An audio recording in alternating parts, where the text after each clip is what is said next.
everybody. Thanks for being a valued SonicWall partner. Today, we are going to talk a little bit about how you can use SonicWall reports to develop and set up client deliverables and have some best practices for your MSP. My name is Sarah Wilkinson. I'm a Senior Product Marketing Manager here at SonicWall, and I am joined by Scott Jenkins, who is a Solutions Architect. Scott, I'll let you introduce yourself. No, you just did a great job, but happy to be here. Thanks, Sarah. Cool. So Scott's being very modest. One of the things about Scott that we love and that is super useful to you as a SonicWall partner is Scott was an MSP. And he had an MSP practice for over 20 years. So he brings some really valuable experience to making use of SonicWall products and SonicWall reports to help grow your business and drive revenue. So let's talk a little bit about why client deliverables matter. And the first thing that we're going to talk about here is we've got a retention crisis amongst our MSP partners. MSP partners are losing clients faster than they realize.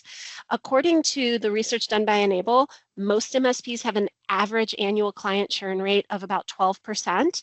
And according to the ScalePad report, 36% of MSPs have a less than 50% retention rate. Those numbers are really scary because it costs way more to go acquire a new customer than it does to retain an existing customer. So as an MSP, we want to make sure that we're focused. Once we've got somebody on our books, somebody signs a master services agreement, they're doing business with us, we want to make sure that we keep them. So why are these people leaving? So a lot of times it's because they don't see what we're doing as MSPs. If they're not opening all kinds of tickets, they're not regularly having problems, then they're probably not regularly engaging with us as MSPs. And then it kind of becomes a chicken and egg problem of like, wait a minute, why am I paying these guys? So we've got some good stats here, thanks to the Jump Cloud report from 2024. Why clients leave? 28% left due to affordability. They felt like they were paying a lot of money for not very much value. Another about 26%, so call it about another quarter, felt like they had outgrown their MSP offerings. We've got about 21% where the MSP offered more services than the client understood that they were receiving. So again, that's kind of, again, a problem of perceived value. They don't understand what exactly their MSP is doing for them, how their MSP is keeping them safe, providing these needed IT things that maybe they don't always see. And then the last 16%, they felt like they were too small to be a priority. They felt a little disconnected from their provider. But the core problem here, so if you look, that's almost 3/4 of these clients. They're not leaving because of bad service. They're not leaving because somebody approached them and offered them a lower price necessarily. They're not leaving because they really even thought that much about it. They're leaving because they looked at their invoice one day and they said, wait a minute, I haven't seen this guy in 6 months. What am I even paying for? They're not seeing the value. The reality is reporting really becomes a competitive advantage. And we're going to talk a little bit about why that is. So we've got some reasons here on the screen. But Scott, I would love you to talk a little bit about what you saw as an MSP. What reports did you try to provide, and what were you hearing from your customers when you were doing this? That's a great question, Sarah.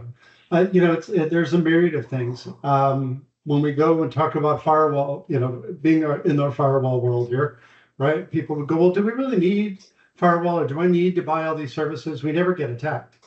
No. If you look at the stats, you've been attacked 24,000 times, but never successfully. So you didn't see that. There's no monitor blinking red, every time, something explodes on the outside of that firewall. And really where we saw it was, you're there to plan. You're not just managing the existing systems month to month. You're there to help that customer navigate their IT through. So from patching to, hey, this computer's, so you have so many computers that are going to expire, and be, what's our workstation rotation plan? How long are those servers going to go? Hey, my storage is actually filling up at a rate that's going to be about a year shy of when we were planning on getting rid of that server. When do we want to add that storage project, right? So all of those different reporting mechanisms are there. We had one, took our monthly bill and divided it by the number of tickets, and they said, "You're expensive." And we had to go through and actually show them all of the automation tickets. And it was really, they went from 66 tickets to 1,521. They didn't realize that 1,450 times we fixed something that went from green to yellow or green to red in their environment. And so they had no idea that that's why you only open that many tickets. And people are people, and we try to assume the best. We try to be the best version of ourselves, but that's not always the truth. And so when I write you big checks and I don't see things, then I assume that you're at the office cashing my check and partying, which every tech wants to do. Nobody gets to do very often. And so we really want to go through when that trust gets questioned, reporting here. Reporting is going to drive that value. You need to see, I need to prove to you with facts and figures what we do for you, why it's important, and why, and build that trust back up. Really, it's really that trust bank thing, right? I know it's not a men from Mars, women are from Venus thing, but it really is that trust bank, that we're looking for, that you really need to keep that relationship going. And reporting is how you do that. And it really drives that conversation. And so we have a few reports, I think, that we'll take a look at. Yeah, we're going to get into those in just a minute, but I just want to kind of put a finer point on some of what you told us from your experience. Anytime you're able to take these reports, what you can do with this is you can turn them into a proactive moment with your customer. A lot of our MSP partners, sometimes we talk to them and we find out they're not doing quarterly business reviews and they're kind of waiting for customers to come to them with a problem. And that's not going to be really great for your business. If you take nothing else away from this video today, we hope that you take away, please set regular time to check in with your customers, and then take it a step further and use these reports to demonstrate the value that you are providing, to show that you are providing a proactive security posture. You can use these reports to deliver evidence of threat prevention, of incident response, of adhering to the various compliance frameworks that they may need to, that business may need to be in line with. You can strengthen your client retention because now they're seeing you on a regular basis and you are quantifying what you're doing there. So Scott, we do have, as you mentioned, some regular reports that are available to our customers. What reports can our MSP partners use to kind of drive all of these conversations? No, and that's a great question. And, many partners are not just using our firewalls, they're using some of our other product services, our SOC. So I wanted to show kind of a catalog because it really depends on what parts you're using. These are where you can come in, run these purpose-built reports, pick the 2 or 3, and tell your story. The channel company did some research. The number one value for you as an MSP to your customers is your staff. So let's document what your staff are doing with SonicWall together in order to keep your customers safe, secure, and productive. So from capture client, right, looking at what threats, looking at browsing endpoints, right, what are people doing, with those. Network security manager, we have a plethora of reports, including we have our new capture threat assessment where we'll actually run an audit against the firewall and look for what level of compliance you have for the best practices. Change report, the configuration audit I just mentioned, credential auditor.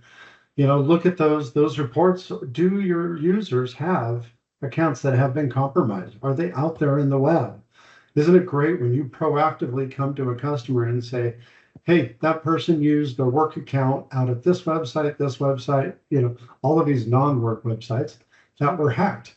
And now you're open to that liability. Coming to them proactively and being able to say, we need to roll passwords. We need to do those things to keep you safe instead of waiting for that inevitable breach.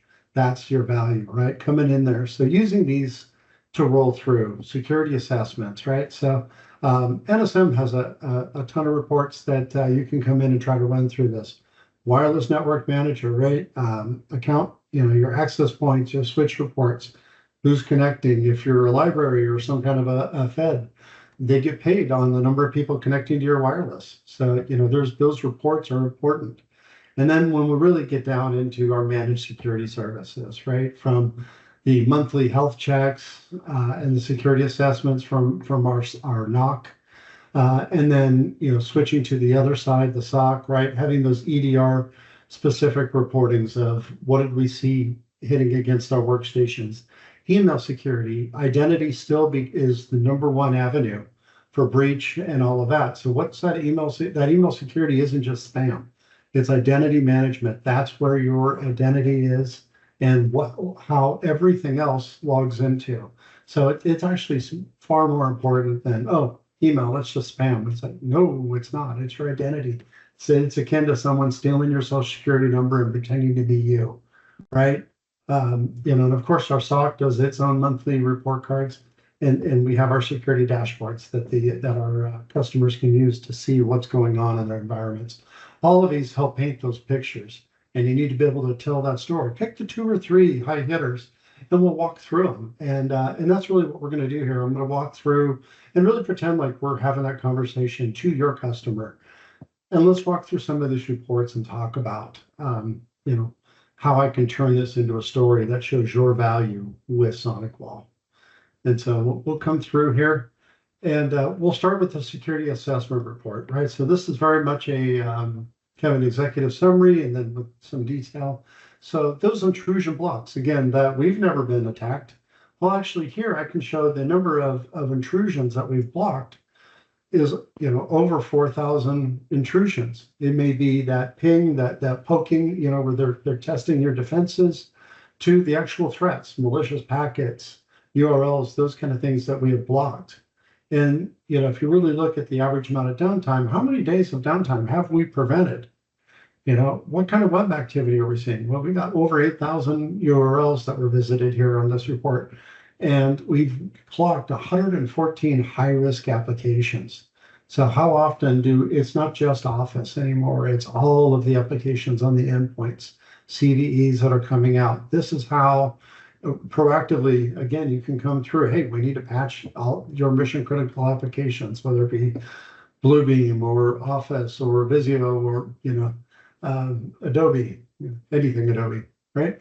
And then is our firmware up to date? And again, this is how you can show, yeah, my firewall is up to date. I'm protected from all of the announced CVEs, and then really being able to look at what's going on through this firewall. So this is a great way to talk about, hey, we're blocking these kind of tracks for you. We're seeing this kind of visits. Hey, we see a lot of high-risk applications.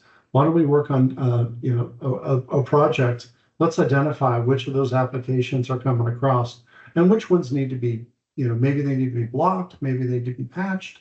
Let's take a look at that, but if you don't look into the reporting, you don't know, right? And then, of course, it always looks good when you have the latest firmware updated. You get that big green checkbox. Networking 101, right? Green is good, amber is bad. So let's stay in the green. And so we'll come across here and we'll dig a little bit in more into those threat prevention, right? Oh, these were echoes. These were going through and looking at ports, port scans, those kind of things. Okay, great. No problem. We can look at that. Threats blocked. Hey, here are our top connections.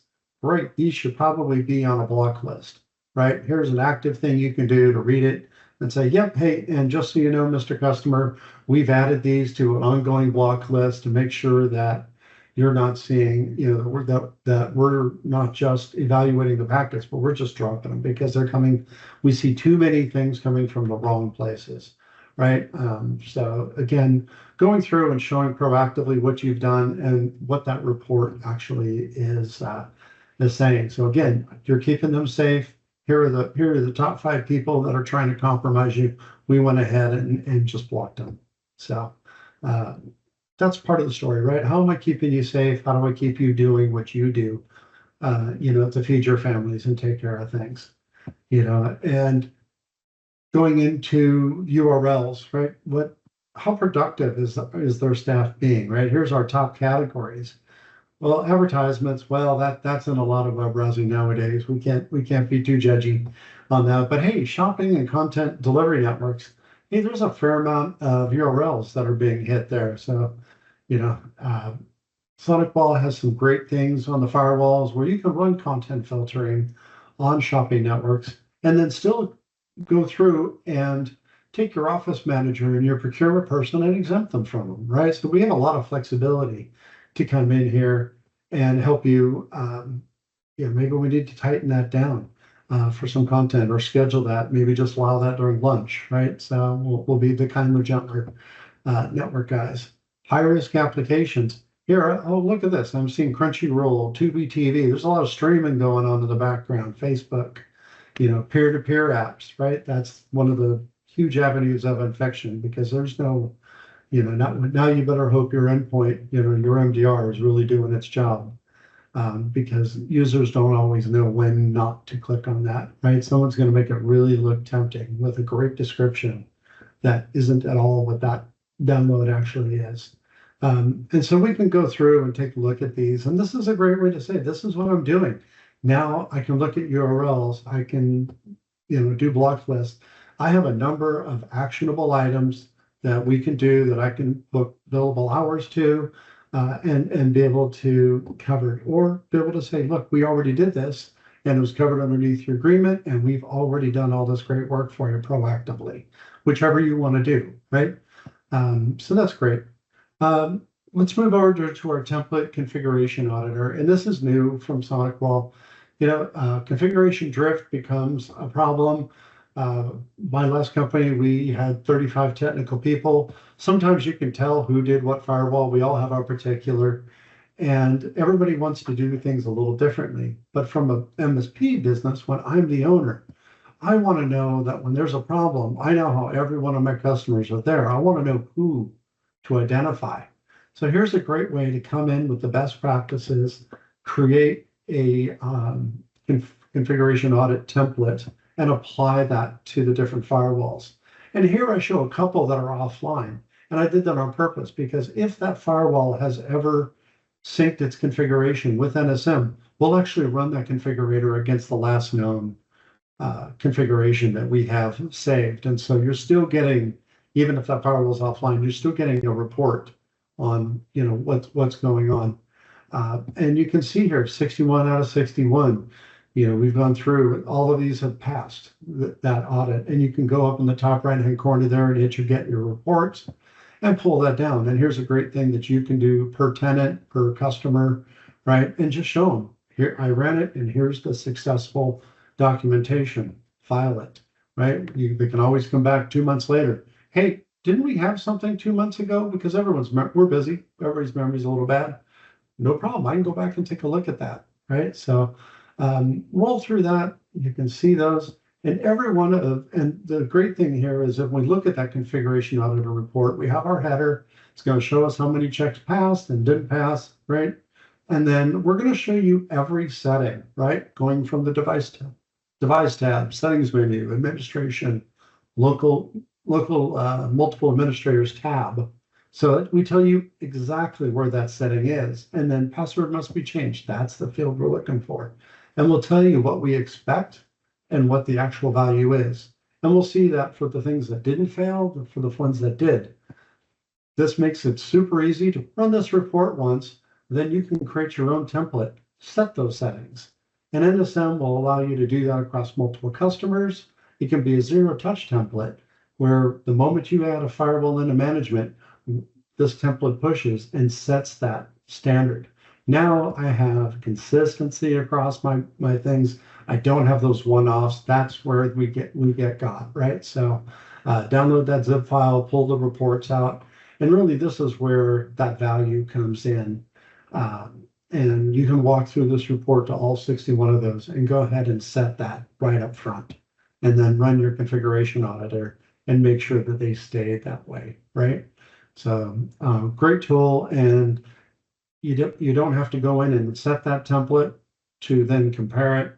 You just click the checkbox when you create it to say this is an auditor, and it's a preset template. So super easy to do. Takes literally 1 minute to do that and run it. And so we can really walk through. Um, Now, if you're lucky enough to be working with our SOC, there's reporting there as well, right? There are reports that can go to your PSA, so you have tickets, so you can track those. You have SLAs tied to them, those kind of things. And here's a great one, right, where we're just seeing malicious activity, what workstations that went down.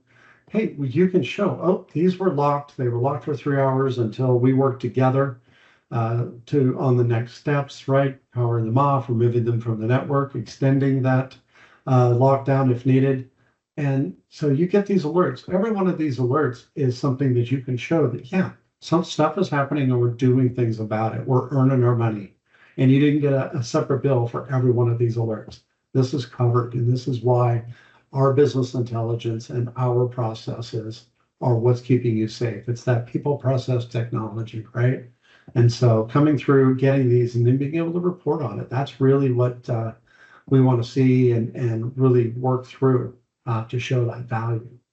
Uh, and the SOC has their own firewall health report. So we're going to come in here, and if you look, the security assessment was 61 before.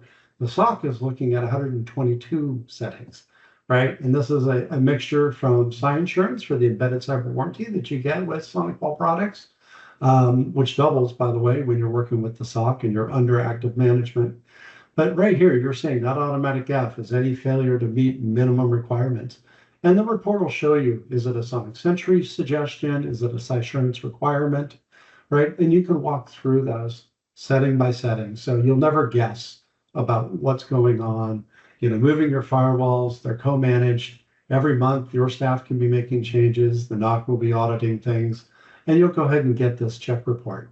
So again, that's a great way. Maybe you don't publish it, maybe use it as a good way to make sure that your staff stays on top of things, that those firewalls stay in compliance. So when you run your end of month or end of quarter reports, you're showing green, because remember, green is good, right? So we want to stay there.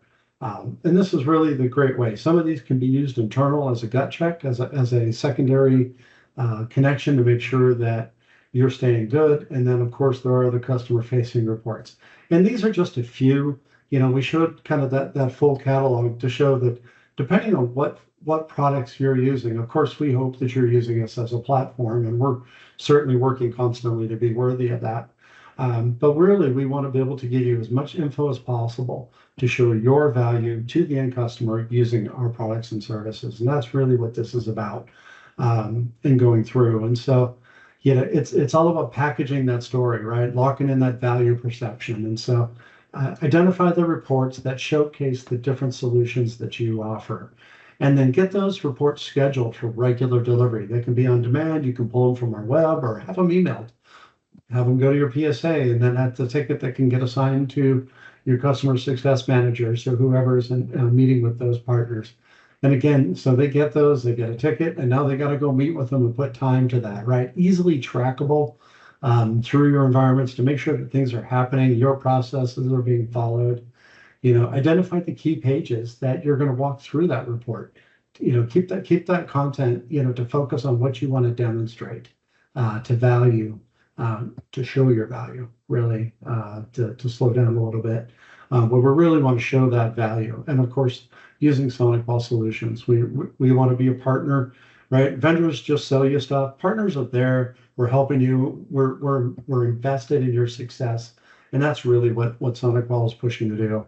And then make that the heroes of your story, your amazing staff, and what they accomplished for those customers using SonicWall's products and services. And that really, telling that story, it's a powerful story. People see that, and you're reinforcing it every quarter or every month, whatever's appropriate. It's just keeping that out there and making sure that there's never assumptions. We never want them to start guessing.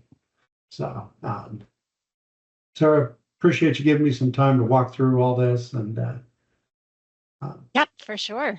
Hopefully we've given a bunch of people a lot of ideas on what they can be doing.